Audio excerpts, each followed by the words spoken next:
Noong 2019, when I became mayor, may in-introduce ako based on the result ng pag-aaral ko. Pinalad ako makapag-aral sa Boston.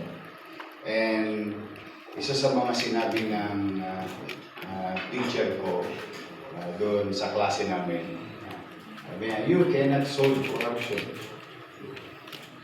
We were in awe, no?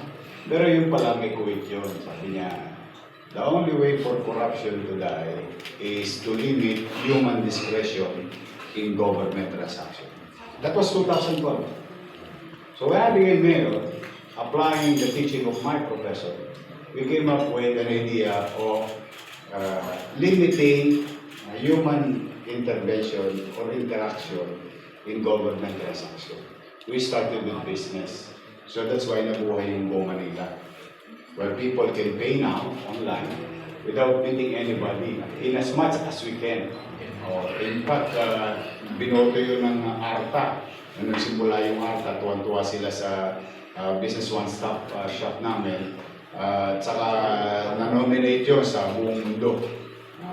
Sa Bloomberg, and so on and so forth. Sumunod, nawala ako, saglit, pinatay, hindi masyadong ginamit yun.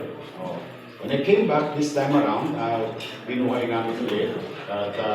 Now we went further. We are now going to, as we speak, digitizing, cleaning, double entries, mis-entry of our real property division or tax.